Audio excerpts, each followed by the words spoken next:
Welcome to The Hidden Truth. If you enjoy our videos, please consider sharing them on social media or other UFO communities. Your support means everything to us. We have an exciting announcement. We'll be doing a monthly giveaway. All you have to do is like and comment on our videos for the chance to win a variety of prizes, including hats, shirts, and more. The more you like and comment, the greater your chances. Oh, and subscribing doesn't hurt either. What are you waiting for? Smash that like button. You can get free stuff. Don't forget to sign up for our Patreon page. Members get early access to videos, ad-free, and you can see content you can't see anywhere else. The Lubbock Lights were an unusual formation of lights seen over the city of Lubbock, Texas, in August and September 1951.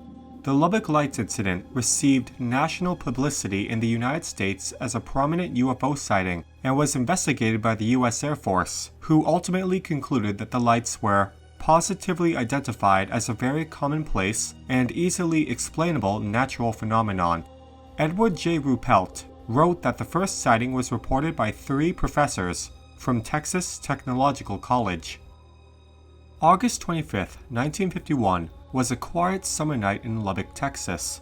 That evening, a handful of scientists from Texas Technological College were hanging out in the backyard of geology professor Dr. W.I. Robinson, drinking tea and chatting about micrometeorites. It was quite the brain trust. Chemical engineering professor Dr. A.G. Oberg, physics professor Dr. George, and Dr. W.L. Ducker, head of the Petroleum Engineering Department, which made the story of what they witnessed that night all the more curious. Around 9:20 p.m., the university colleagues saw something otherworldly in the expansive Texas sky. A V-shaped formation of 15 to 30 bluish-green lights passing overhead. Stunned, but still using their trained scientific reasoning, they figured the lights would reappear. And they did, about an hour later, in a more haphazard formation. The scientists were all in agreement. They had witnessed something fantastic. But what was it? The professors weren't the only credible witnesses to the mysterious blue-green lights that night. At dusk, in Albuquerque, New Mexico, about 350 miles away from Lubbock, an employee of the Atomic Energy Commission's top-secret Sandia Corporation, a man with high-level Q security clearance, had been sitting outside with his wife. According to Ruppelt, they were gazing at the night sky when both of them were startled at the sight of a huge airplane flying swiftly and silently over their home. On the edge of the wings, there were 6 to 8 pairs of soft, glowing, bluish lights. An hour or so after, according to a retired rancher from Lubbock, his wife had seen something terrifying in the night sky. Ruppelt described it this way. Just after dark, his wife had gone outdoors to take some sheets off the clothesline. He was inside the house reading the paper. Suddenly, his wife had rushed into the house, as white as the sheets she was carrying. The reason his wife was so upset was that she had seen a large object glide swiftly and silently over the house. She said it looked like an airplane without a body. On the back edge of the wing were pairs of glowing bluish lights. By the time Ruppelt flew into Lubbock to investigate the sightings in late September, hundreds of residents had seen the lights over a period of 2 weeks. As the days went on, more and more Lubbock residents claimed to have seen the lights, and when the professors cross-checked these reports against what they themselves had seen and recorded, many of the facts lined up, Ruppelt wrote.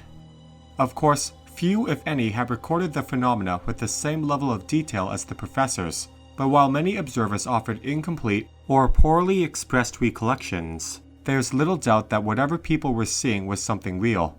UFO sightings were usually one-off events, but these blue-green lights were observed multiple times, by hundreds of people. Plus, for many, there was physical proof. Black and white photos taken by a Texas Tech freshman named Carl Hart Jr. On August 31st, the same night an Air Force wife and her daughter claimed to have seen a UFO while driving northwest from Matador, Texas, to Lubbock. Hart was keeping vigil in his bedroom, looking out for the infamous lights. These hotly debated images, which show a cluster of dim lights in a V formation moving through the night sky, are the only visual representation of what hundreds were now claiming they saw. As Ruppelt began his formal investigation, He found that the lights had affected all who saw them, including a tough old man from La Mesa, who had witnessed them with his wife. He broke off his story of the lights and launched into his background as a native Texan, with range wars, Indians, and stagecoaches under his belt. What he was trying to point out was that despite the range wars, Indians, and stagecoaches, he had been scared. His wife had been scared too. The old La Mesa man had suggested that the lights were actually plover birds, a theory to which Ruppelt would lend some credence. But just like many people Ruppelt interviewed, the old man admitted he and his wife had been looking for the lights after reading about them in the paper. This was a common thread tying together many of the witnesses.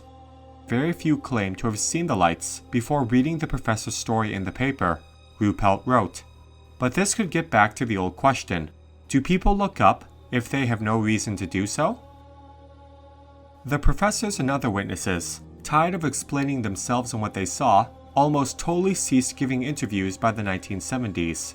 In a rare, informal interview, more than 40 years after the sightings, Carl Hart Jr. reportedly told author and UFO researcher Kevin D. Randall he still had no idea what he had photographed that pleasant August night, many moons ago.